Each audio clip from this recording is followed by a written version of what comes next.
Okay, so for my final project for procedural art for games, I decided to expand on our volcano landscape project and make it much bigger in scope, and then put it inside of Unreal Engine with both custom materials and then some flow maps that I generated to more bring the landscape to life and make something that was a lot more exciting than just the volcano by itself. So I can show a little breakdown of how I made all this. But pretty much, what I first did is I took our project from Houdini where we made the volcano, and there's a terrain generation software called Gaea that allows you to generate terrain just like the terrain nodes in Houdini. And Houdini has an integration with it as well, so you can use some of your Gaea nodes in here instead of in Gaea as the software natively. But I decided that I was going to take the volcano and I put it on a landscape, which is 1/4 of this big plane. And then I generated another landscape inside of a Gaea and brought that back into Houdini. And after doing some research online, I found someone's Houdini project where they showed an example of how you can use Vex code in order to splice or merge two height fields together along their edges. And so I took my Houdini and Gaea volcano, and then my separate landscape that was created in Gaea, and I duplicated that 3 times. And I've used the nodes and Vex code here and some painting just to blur along the edges where it would connect to kind of mask where it merged with the linear interpolate. And then I created one super massive height field inside of Houdini that's like 4 landscapes merged into one with a volcano projected onto the top just to have that all that detail. And then I exported all of the flow maps, which are these terrain layers. You can see kind of the erosion. And then just to make sure I could control them and that I had a high enough resolution to work with, since Houdini Education, I believe it limits you to 2K landscape exports. But for something of this size, it's preferable if you can go up to 4K. So I brought it back into Gaea and just textured it to give me a base of some of the materials I wanted to be looking at. And then I have flow maps, which I attached a separate video that show how you can control the amount of lava flow here. So for the materials, I ended up making 4. I'll just show you one of them and then the rest you can see in Unreal. This is my obsidian rock material, which has a lot of interesting specularity. I found just Googling some other artists on ArtStation that shared some of their nodes they use to get started. And so the first half of this material is just following tutorials, and then the second half I just kind of played around for a couple hours until I got something that I was happy with that I felt like looked like obsidian. And then the main showcase here inside of Unreal is really all of this lava that you see. So, well, there we go. Now the shaders have compiled so I can snap around here. But you can see the lava, it looks like it is actually moving or flowing, especially here on like the landscape terrain. You have that nice emissive. And so for that, I created this lava and substance designer. And then in order to make it move, there's a couple things going on. The one is you can do pattern nodes, but in this case, in order to get that sense of direction, like with water, I created some custom tiling flow maps for my all the lava that's on my landscape.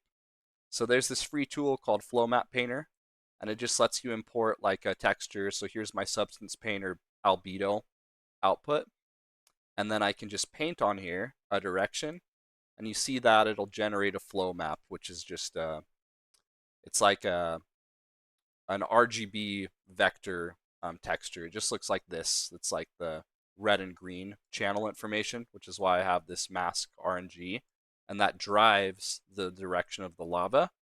This controls the direction. So it was really easy to make it fit my needs because for the lava in the distance, I have it just going from like vertical up in the Z to downward with that material. So you can see that the lava is flowing downward from the volcano like you would expect it to. It's really slow because lava doesn't move very fast. But then over here, I have the same thing. I just need to reverse the direction since now it needs to flow forwards from this part of the landscape. So The other materials I end up making is there's the obsidian one. This was the first one I made, which is this kind of nice, like, volcanic rock material. I have this one that's kind of like ash, and it's cool because they all kind of blend together. I have tessellation on in here, but with the ash especially, you can really see the specularity, like the little sparkles of like the sand, like you would expect to. And then of course there's just an example of the lava one. So I'll go ahead and just play in an editor window, just so like you can see what it looks like.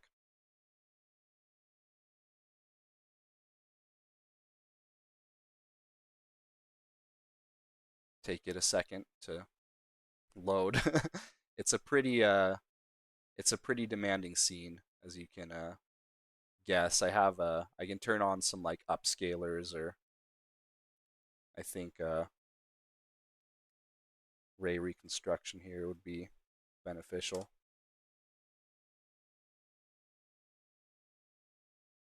But yeah, there's the lava, all my materials, and then you could see how, with a lot of optimization, obviously I'm no expert, but this could be the size of an entire game, a big open world. And then I have some meshes that are just like Gaea mountains, just to kind of hide the edge of the landscape.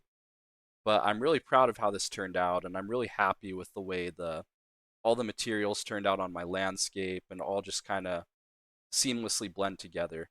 Because it was quite a challenge over the course of about a month or month and a half to get all of this working and looking in a way that I felt was realistic. So here's my final landscape material, or sorry, I'll upload that up. These are they're the flow maps that I can control some of the lava. But here's my final landscape material. So you can see I have a layer blend, and I have quite a lot of layers going on here. So I have stuff for up close when the player's up close, and stuff that tiles differently. So if it's far away, it has a greater UV tiling, just to make it look more natural. So you don't see that square, annoying tiling that you kind of get when UVs are not properly sized. And then here's a flow map for one of the lava. You have those two flow maps that are just lerped and multiplied together, plugging in, and then another iteration of the lava for up close. So you have two different sizes of those UVs on the landscape, and then the rest of this is that's my ash. This one looks like it's obsidian down here, and it all gets blended together in this. So let's see, 10 total layers. So it's definitely the biggest landscape I've done by far. I was pretty experienced with Unreal Engine and even Gaea, just as a software, but I'm pretty new to Houdini, so learning how powerful this software could be is really eye-opening, and I'm really excited to continue working in games and continuing to just explore, what's possible with all these new procedural technologies and Unreal coming together. I know with Houdini, there could be a way that I could even scatter assets like rocks all over this landscape, which as an environment artist, you could see how that would save you just like a ton of time. And yeah, but I love the way some of these materials behave with the um, the lighting system in the sky. But yeah, so long story short, I made everything, the four materials, this 10-layer landscape blend, four landscapes merged together into one inside of a Houdini, which you can see here with just a little bit of like Vex code and some masking. And then with Gaea and the flow map painter, I created something that's like a cool lava and a big expansion on just it being our first base project, which was the normal volcano. So I really learned a lot in this class. It was really fun. I'm really grateful to Drew for teaching it, and thank you to our TA as well.